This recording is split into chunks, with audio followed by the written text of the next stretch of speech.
Good morning students. आज हम basis second year partial differential equation के इस चैप्टर में हम देखेंगे आज चारपीट मेथड क्या है। चारपीट मेथड से कोई भी पार्शियल डिफरेंशियल इक्वेशन को सॉल्व करना है तो हम कैसे सॉल्व करेंगे। हम इसके पहले हम देखे थे 4 स्टैंडर्ड फॉर्म देखे थे। ये चारों स्टैंडर्ड फॉर्म के अंडर में यदि कोई पार्शियल डिफरेंशियल इक्वेशन का सॉल्व हमको नहीं मिल पाता तो हम इस चारपीट मेथड से हम इसका यूज करते हैं, उसको सॉल्व निकालते हैं, जिसमें हम उसके कंप्लीट इंटीग्रल को निकालते हैं, पूर्ण समाकल को। चलिए देखते हैं क्वेश्चन चारपीट मेथड आखिर होता क्या है। एक इक्वेशन दिया हुआ है हमारे पास, क्वेश्चन है solve by Charpit method px plus qy equal to pq। इस इक्वेशन को हमको चारपीट मेथड से इसका कंप्लीट इंटीग्रल निकालना है। देखते हैं हम सॉल्यूशन को क्या क्या करते हैं। इसमें सबसे पहले देखते हैं कि दिया हुआ जो the given differential equation is, इसको हम जो डिफरेंशियल इक्वेशन के रूप में लिखते हैं f equal to px plus qy।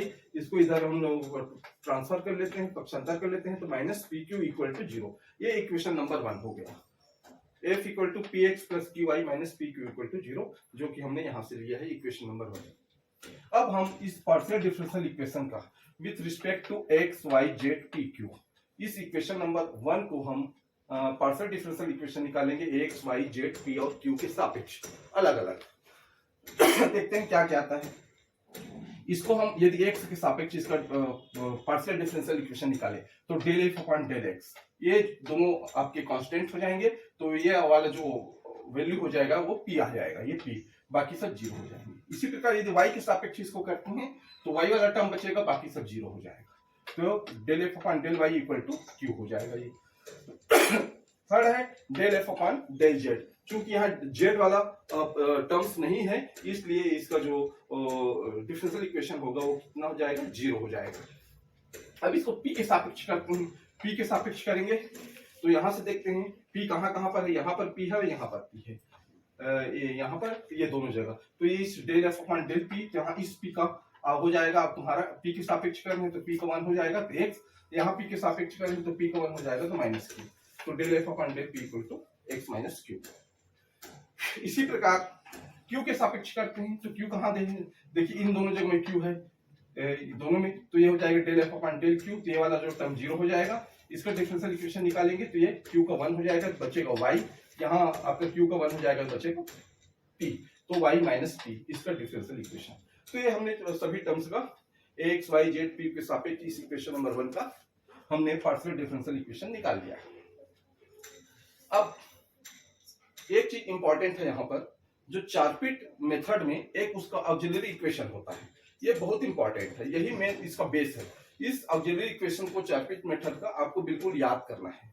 तो ये जो hence the auxiliary equation of Charpit method, तो ये जो इक्वेशन होता है वो क्या है, ऑक्सिलरी इक्वेशन, सहायक समीकरण इसका देखते हैं, dp upon del f upon del x plus del f upon del z into p। dq का मान dq upon del f upon del y plus del f upon del z into q। dz का minus p del f upon del p minus q del f upon del q। dx का minus del f upon del p, dy का minus dy upon minus del f upon del q, और जो function है df उसका upon 0। तो ये इसका सहायक समीकरण है जो कि आपको हर चारपीट मेथड में इसका यूज करना है। अब देखते हैं हम, ये del f upon del x का मान हमने निकाला है, del f upon del z का मान निकाला है, del f upon del y का मान निकाला है, del f upon del z का मान निकाला है, फिर del f upon del p का मान निकाला है, यहाँ से हमने del f upon del q का मान निकाला है और del f upon del p का मान निकाला है। तो इन सब मानों को जो हमने यहाँ से निकाला है, इन मानों को इस ऑक्सिलरी इक्वेशन में आप रख दीजिए। तो put the value of del f upon del x, del f upon del y, del f upon del z, del f upon del p, del f upon del q in auxiliary equation. अब इसको मान को बस रखना है हमको, जो यहाँ से हमने निकाला है। तो पहला वाला टर्म देखते हैं, यहाँ पर हम मान रखते हैं, मान लो यहाँ पर, तो यहाँ पर देखते हैं del f upon del x क्या है, del f upon del x की वैल्यू p है, तो यहाँ p आ जाएगा, ये p हो गया, यहाँ पर ये p, del f upon del z कितना है, 0, तो ये 0 हो जाएगा, मतलब केवल p बचेगा, तो इसको हमने डायरेक्ट लिखा है dp अपॉन p। यहाँ पर देखते हैं del f upon del y का वैल्यू q, तो इसको हमने q लिखा है, और del f upon del z का वैल्यू होता है 0, तो ये del f upon second term में केवल क्यू बचेगा।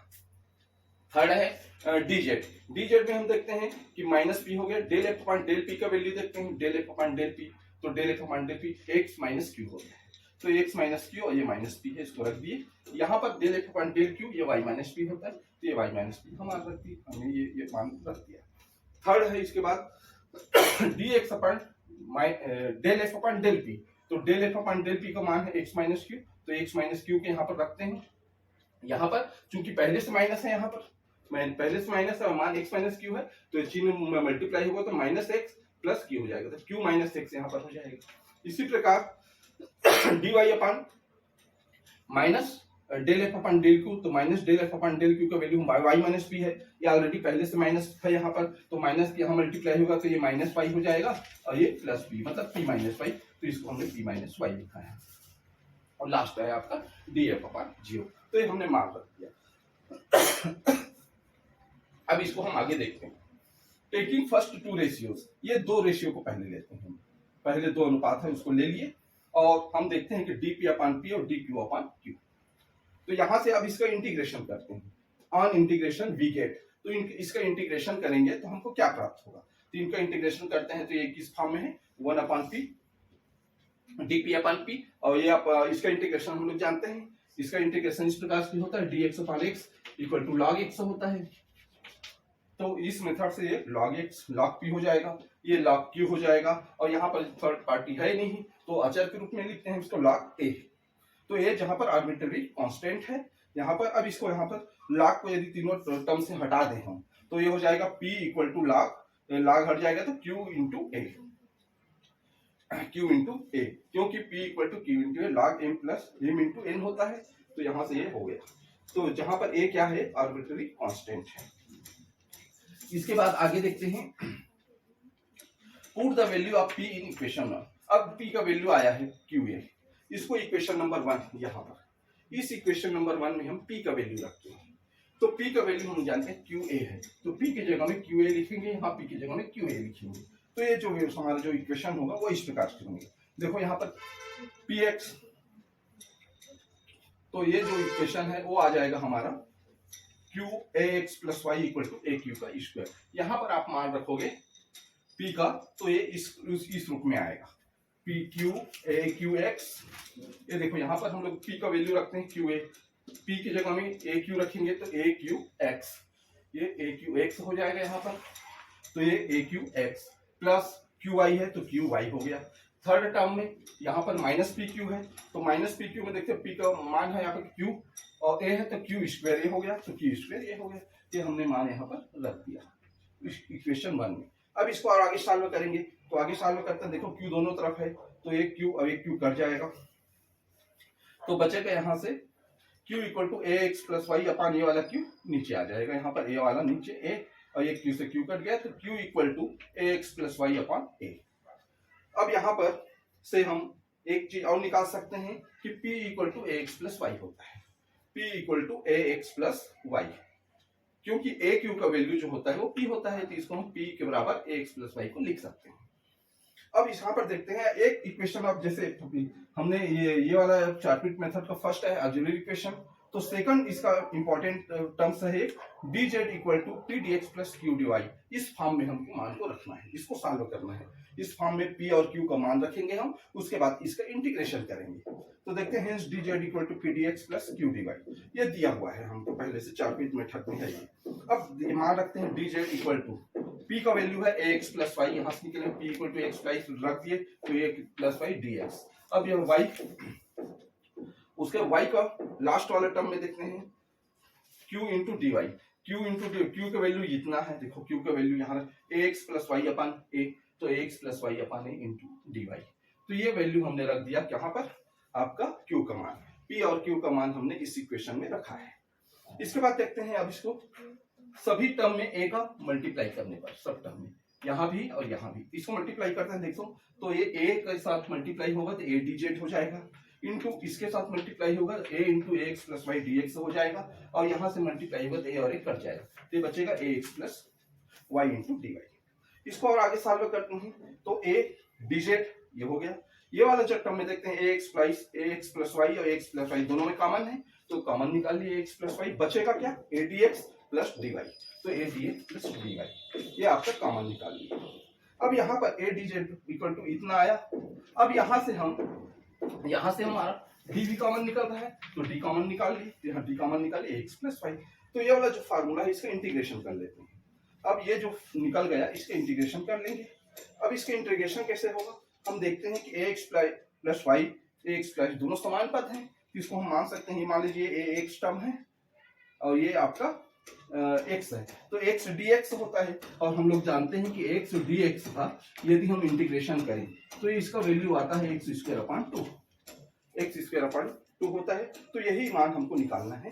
तो ए जेड इक्वल टू ये हो गया, एक्स की जगह में एक्स प्लस वाई है और अपॉन टू है, तो एक्स जगह में एक्स प्लस वाई का स्क्वायर प्लस बी एक कांस्टेंट हो जाएगा इंटीग्रेशन निकालते हैं तो इस प्रकार ये जो आया है वो हमारा कंप्लीट इंटीग्रल होगा। तो यहाँ पर आप ध्यान देंगे कि हमने केवल दो चीजों का उपयोग किया है। ये वाला टर्म तो हम पहले से पढ़ चुके थे, हमारा जो इक्वेशन है इसमें कि ये वाला जो टर्म पहले से पढ़े थे, इसमें दो बातें हमको ध्यान में रखना है। फर्स्ट है कि जो दिया गया इक्वेशन है उसको x y z p q सापेक्ष सबसे पहले इसका अवकलन करना है, पार्शियल डिफरेंशियल इक्वेशन करना है।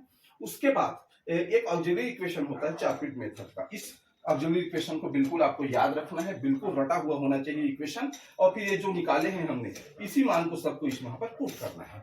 पुट करने के बाद हमको दो भी कोई रेशियो को ले लेना है, उन दो रेशियो से हमको पी और क्यू का वैल्यू निकालना है। पी और क्यू का वैल्यू निकालकर हम उसको इक्वेशन नंबर 1 में डालेंगे। इस इक्वेशन नंबर 1 में पी और क्यू का वैल्यू डालेंगे और पी और क्यू का वैल्यू निकल जाएगा तो फिर उसको p d x plus q d y के फॉर्म में एक लेंगे और यहाँ पर भी पी और क्यू का वैल्यू यहाँ से पुट करेंगे। फिर इसका इंटीग्रेशन निकालेंगे, टर्म को अलग अलग एडजस्टमेंट करने के बाद इसका इंटीग्रेशन निकालेंगे, फिर जो मान आएगा वही उसका कंप्लीट इंटीग्रल होगा। तो इस प्रकार ये चार-पीट मेथड है, बहुत आसान मेथड है और इससे क्वेश्चन हमेशा आते हैं।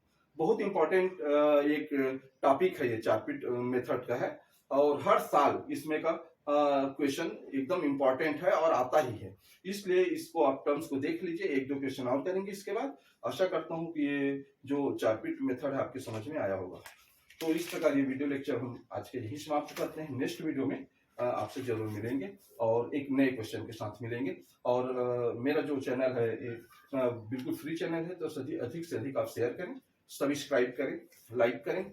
और मेरा एक टेलीग्राम चैनल भी है जिसमें मैं करंट अफेयर्स और नोट्स का भी डेली डालता हूँ, उसमें अपलोड करता हूँ, तो उसका भी आप लाभ लें और उसे ज्वाइन करें, जिसका लिंक मैंने डिस्क्रिप्शन बॉक्स में दिया हुआ है। साथ ही साथ लगभग 160 से अधिक वीडियो मैंने सामान्य ज्ञान से संबंधित जो पीएससी व्यापम कंपटीशन एग्जाम होता है उससे संबंधित वीडियो भी मैंने अपलोड किया हुआ है। आप वहां भी जाकर मेरे चैनल को देख सकते हैं और कंटेंट अच्छा लगे तो जरूर लाइक शेयर और सब्सक्राइब करें।